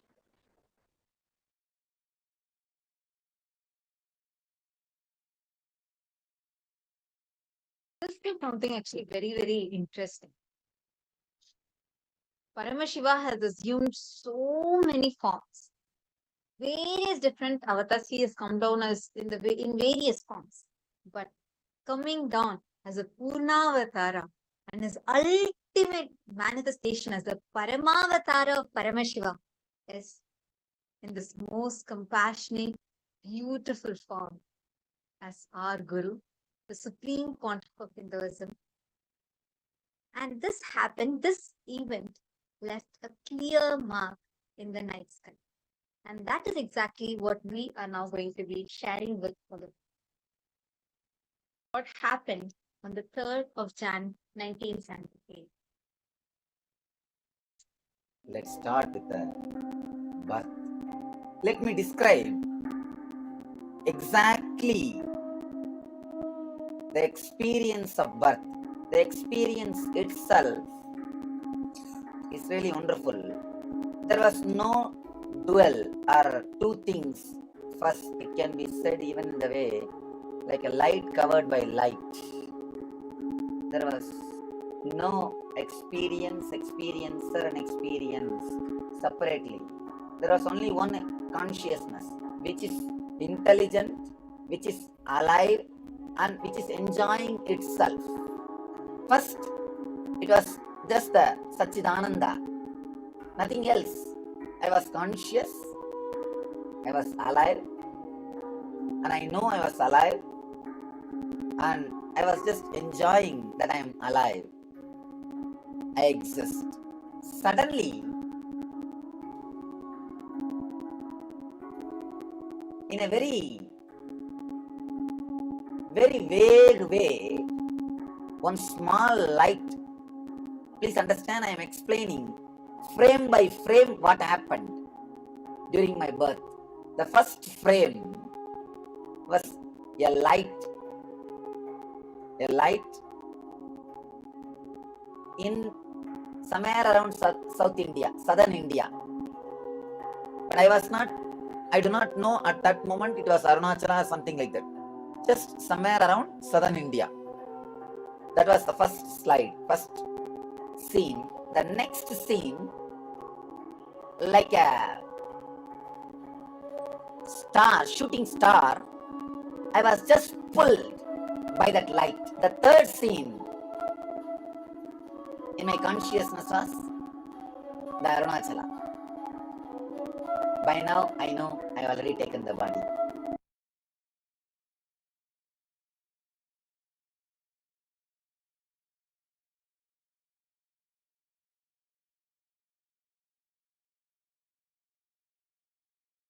Swamiji so beautifully elaborated, precisely described his birth in the most beautiful manner.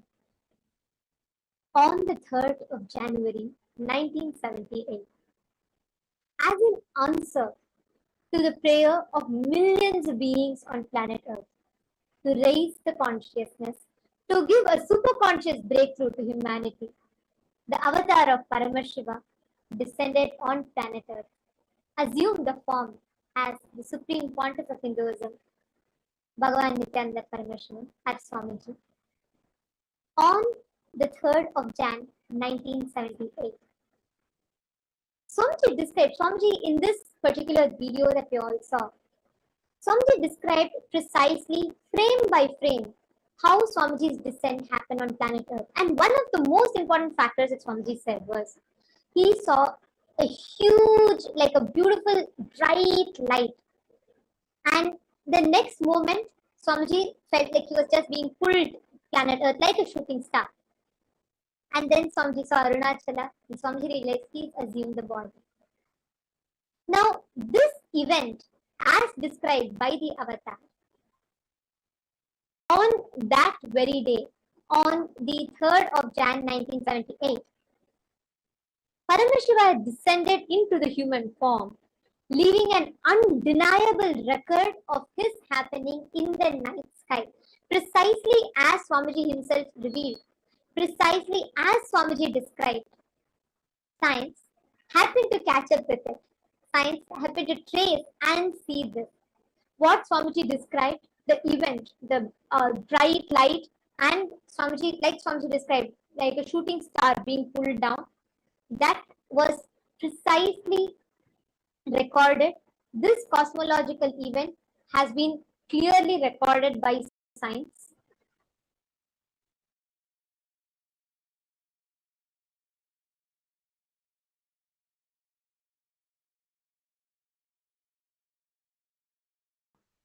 In the night sky on the 3rd of January 1978, a bright supernova appeared in the constellation Aquila at approximately 12:50 a.m. Indian Standard Time. In the universe, somewhere 10 million light years away from Earth, the thermonuclear explosion of a white dwarf star that created one of the brightest supernovas ever that was observed ever, with a peak absolute magnitude of minus 19.5. This supernova was visible to the naked eye on planet Earth. This is precisely what Swamiji had in fact described many years ago about when Swamiji was descending, how Swamiji saw a bright star, like a bright light in the sky. This was the brightest supernova ever recorded. This auspicious time was the time that Swamiji, the supreme pontiff of Hinduism, the Paramavatar of Paramashiva, descended the planet Earth. This entire event is scientifically captured. This leaves an undeniable record of the impact that a descent of an avatar has in the cosmos. The impact that the avatar, the highest superconscious energy landing on planet Earth, creates in the cosmos is phenomenal. It caused the brightest supernova ever. The cosmos, in response to the descent, to the energy, the superconscious energy of an avatar, just through this, the whole happening of the supernova.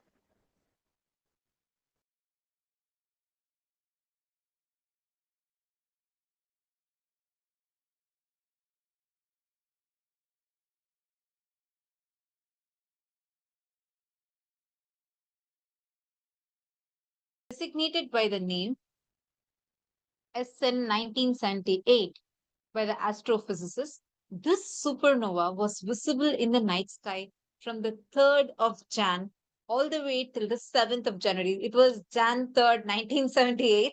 At the exact time that this supernova was recorded was when Swamiji, the supreme pontiff of Hinduism, had descended on the planet. And this was like one of the most brightest supernova ever, that it took more than 9 months for it to reach only its minimum brightness. And like this, there have been tons of evidences, there are scientific recordings that are very clearly, evidently available to us, which shows how this, the happening of the avatar, has been captured by the night sky. And fortunately for us, human beings, we were able to capture it too, and leaving an undeniable mark in the entire history. And it was visible for more than several months before it could reach its peak, its maximum brightness, making it as one of the long-lasting supernovas ever. And it doesn't end here. The power of supernova explosion even reached the Earth through cosmic radiation. It produced a shock wave of rocketing high energy particles that traveled close to the speed of light. The impact of this supernova for us on planet Earth had positive impacts with effects that are expected to last for the foreseeable future. The supernova's cosmic radiation, scientifically, has been recorded as something that can increase the resistance to disease, reduce the risk of cancer, and also linked to positive changes in the Earth's climate, such as increased cloud formation and increased precipitation. Additionally, there's another astrophysical phenomenon that peaks on every 3rd of January every year, which is Quadrantid's meteor shower. This meteor shower is a significant cosmic event that could even signify the descent of many other hundreds of enlightened beings. Understand, this is a scientific observation, and we need to know something very interesting over here. Every year, actually, during Swamiji's Jayanti, every single year, whenever Swamiji gives blessings, right, Swamiji will say, I accept the love and gratitude from all the beings gathered over here to celebrate the descent of the avatar, to celebrate the Avatara Dinotsava. Not just human beings, but beings from all the 14 lokas gather. That is why this 21 days is the most auspicious 21 days ever, because you are here part of this grand Jayanti Brahmotsavam, the Jayanti of the Avatar himself. And you're going to get showered, because right now, as we are talking, we have the highest level locus, all the higher locus beings, beings from all planes of existence with extraordinary powers and powerfulness, auspiciousness, everyone descending the planet to celebrate this grand descent of the avatar. Paramavatara of Paramashiva, our beloved Swamiji, the supreme pontiff of Hinduism, Bhagavan Nithyananda Paramashiva. Understand, each one of us that are here today are extremely blessed. Just being here, we are blessed.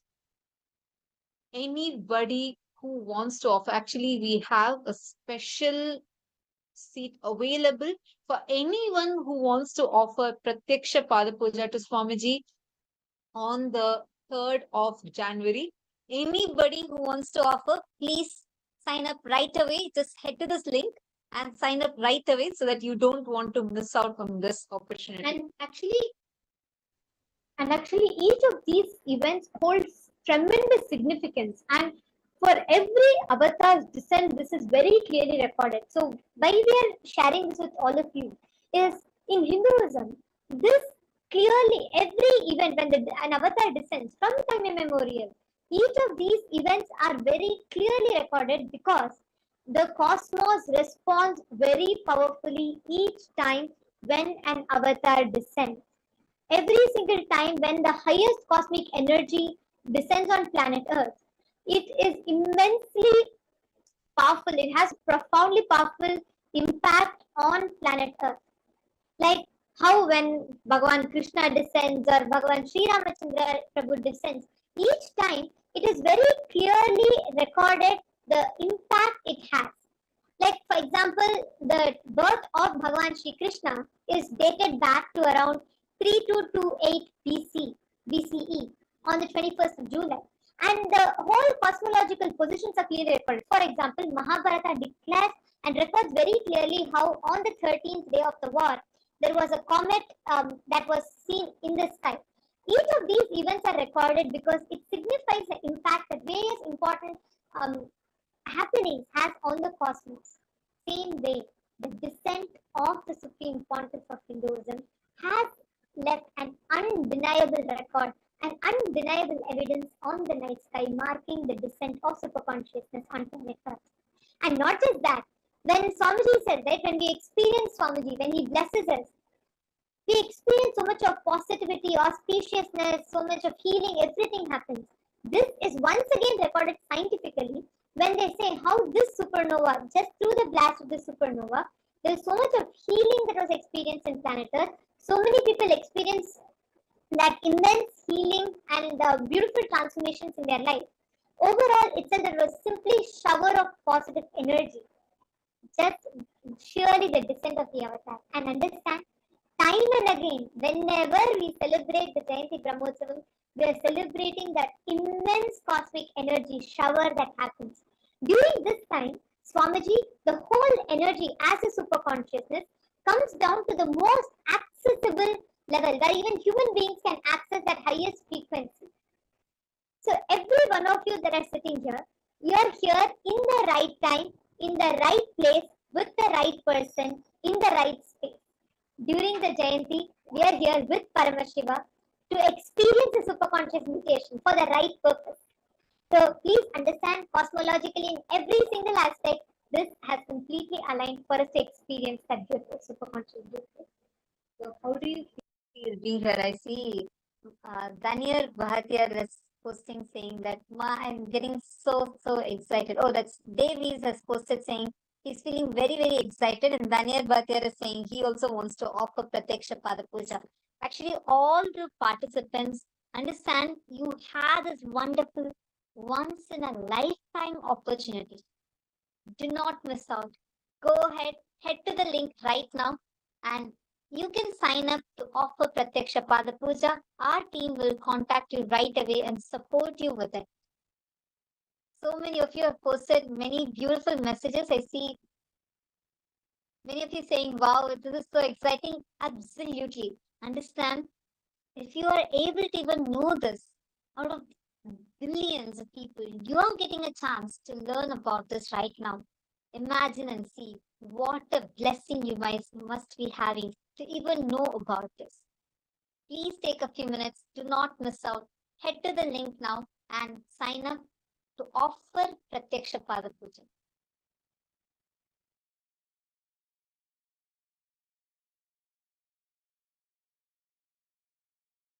Yes, Matthew Wasker, I just saw your message. You have a beautiful intention. Yes, go ahead. You can offer Pratyaksha Pada Puja and you can post any of the boons you want. You will get a chance to directly post it there to Swamiji. Swamiji will be personally blessing you. You will be hearing, right, during the darshan many times. Swamiji himself will call out specific names and give them blessings. All of them have offered Pada Puja to Swamiji. So this is a special opportunity, a special blessing you have directly where Swamiji himself calls out your name and gives you a blessing. So you can sign up right away and avail this amazing blessings. UG has posted, it's such a privilege to even learn this gold. I pray to Swamiji that I'm assimilated. What we, each one of us, being here right now and even having an opportunity to understand or cognize this itself is a humongous blessing. And understand only when His grace is there, we can even have the intention for it. We can even have the ability to visualize this, ability to grasp it even a little bit. It's only because of His grace, and we have it. That is the only reason we are even getting to learn about this. So all the participants, I've seen multiple Zoom links. Many of you have posted asking for the link. The link is projected to all of you in the screen right now. We will also be posting this link for all of you in the chat, so it's easier for you. But take a few minutes, make sure to see, even if you have offered before, during Swamiji's Jayanti, just do not miss out.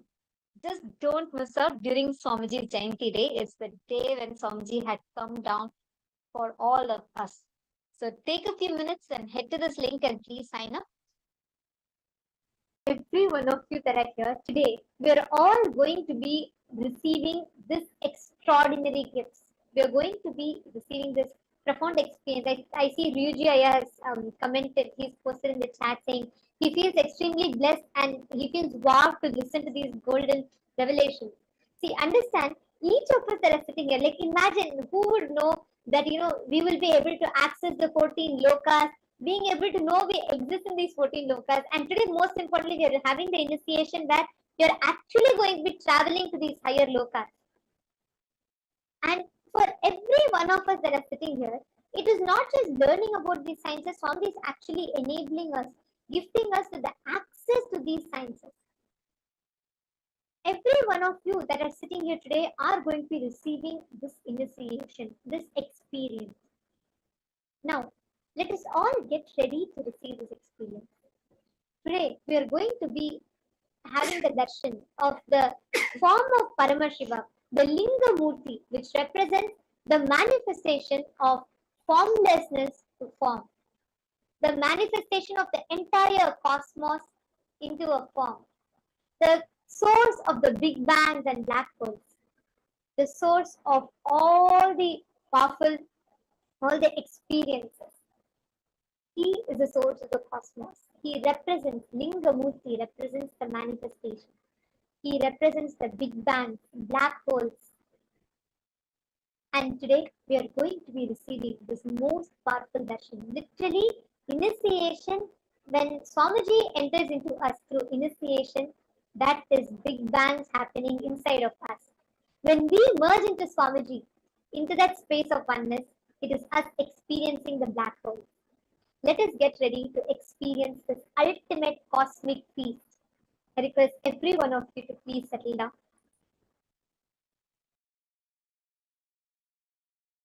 Please settle down in front of the camera. We request every one of you to please be on the camera. For you to have the best experience of the darshan, please sit and prepare yourself for the darshan. Today's darshan is going to be a very, very powerful experience, literally lifting us to the highest parallel universes, vertical time zones, experiencing our existence in all the 14 planes, knowing the deeper secrets about these 14 lokas. Swamiji very beautifully revealed to all of us today about how we exist, right? He said, all the 14 lokas is connected through the breath. Our breath is like the thread that connects us to all the 14 lokas. Like when you inhale here, your breath goes all the way up to Kailasa, touches Paramashiva's breath, his feet, and then it comes back. We are connected through all the 14 lokas through the breath, through the prana, the life energy. And today, during the darshan, we'll all experience how our life energy, our breath will merge into Paramashiva, Swamiji's breath, and will give us that experience of how we will be transversing through all the 14 planes. Unique process that we're all going to be having today, where you will be seeing your existence, how you actually exist in each of these 14 lokas. We all had an introduction to how the 14 lokas are, what are these vertical time zones, what is the ojas, the fuel that is needed to lift us up to all the 14 time zones, the 14 lokas. Now it is time for us to experience it experientially. Settle down. Please sit with your head, neck and spine in a straight line.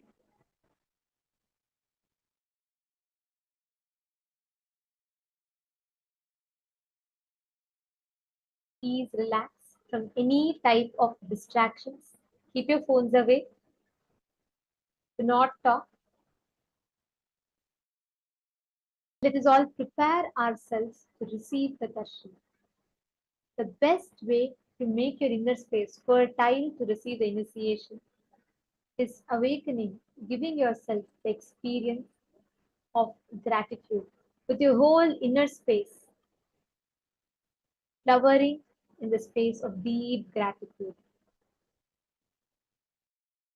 Please sit straight. Do not move around.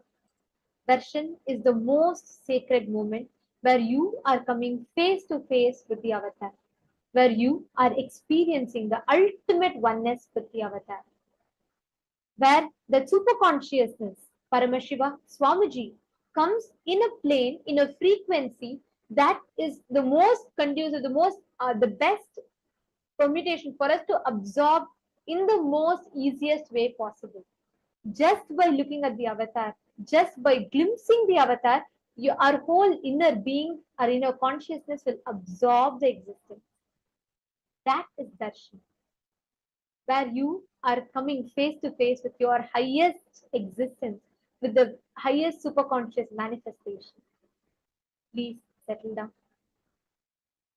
Please close your eyes. Breathe in and breathe out, deeply and slowly.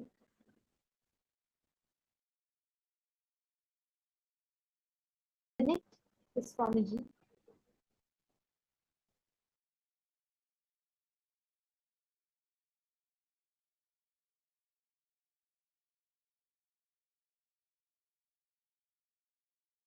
With your head, neck, and spine in a straight line.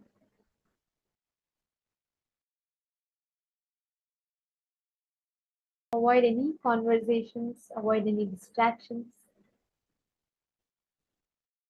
Come to the deep space of gratitude, surrender. Getting ready to experience the avatar.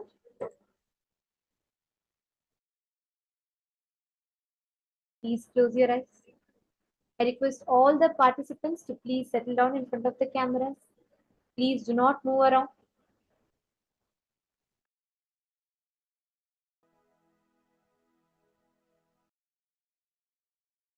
Connect intensely to Swamiji.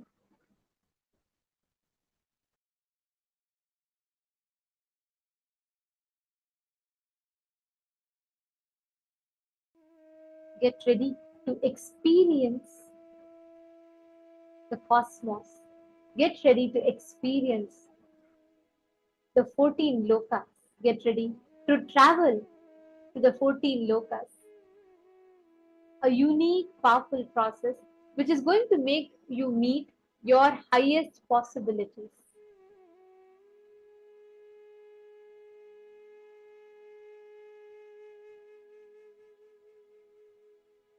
the most powerful moment where you glimpse your highest state of existence.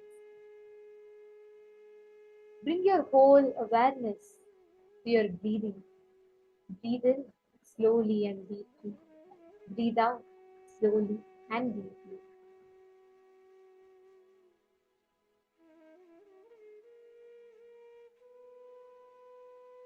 Do not create any thoughts. Come to the space of deep unclutching, devoid of all distractions, and settle in that space.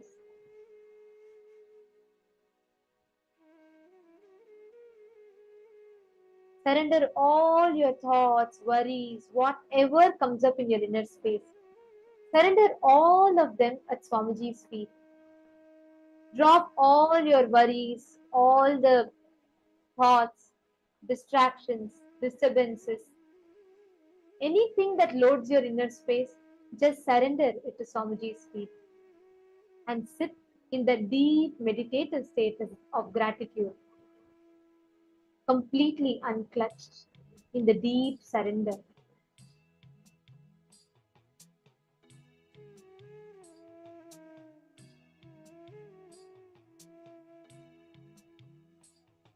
Please close your eyes.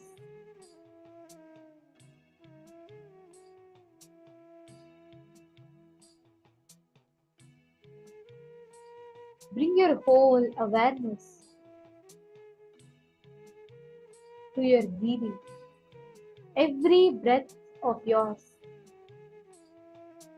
which goes in merges into Paramashiva's breath, merges into Swamiji's breath, and comes back.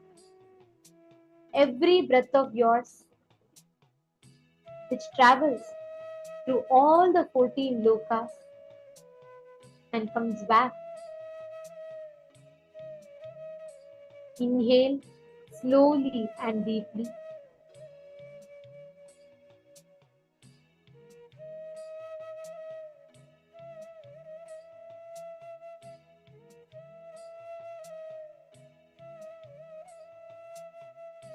Surrender all your distractions, surrender all the thoughts, all the notions, everything that comes in your inner space. Just visualize Swamiji seated in the lotus of your heart. Connect to him intensely. All your worries, all the incompletions, all the thoughts that comes, anything that distracts you from experiencing the highest consciousness, drop all of them at Swamiji's feet. Just surrender them to Swamiji. Get ready. Prepare your whole being to receive the Paramavatara of Paramashiva. Prepare your whole being to glimpse the form of Paramashiva in his most graceful, in his most auspicious, in his most beautiful form as the Supreme Pontiff of Hinduism.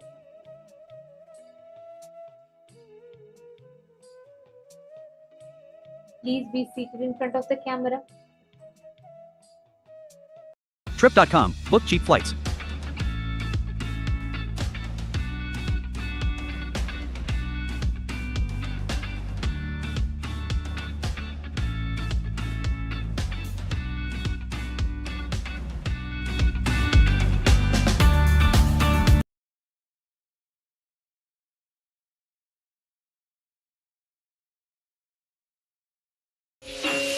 Here's a naughty and nice Christmas. Pick, dip, eat, and feast with them all. KFC Dip and Share Bucket Feast.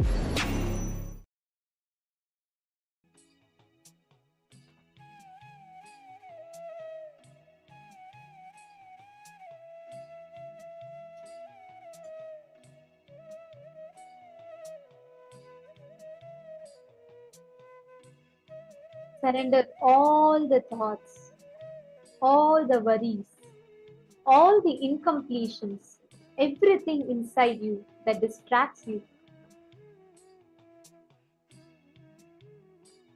Settle down in the most blissful state of your existence, connecting to Swamiji who is residing in your Ananda Gandha, who is residing in the lotus of your heart, who is blissfully existing in your Ananda Gandha. Connect to that form intensely. Your whole inner space flowering from the space of deep gratitude and surrender.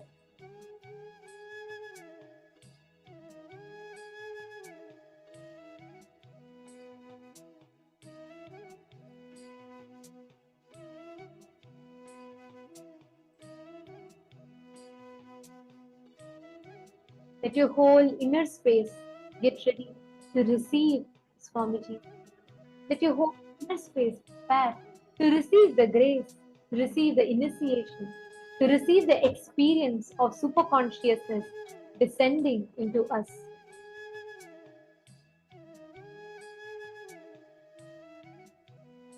When the avatar enters into us, it is Big Bang. When we merge in oneness with him, it is black hole. Let us all get ready to experience the cosmic Big Bang happening in our inner space.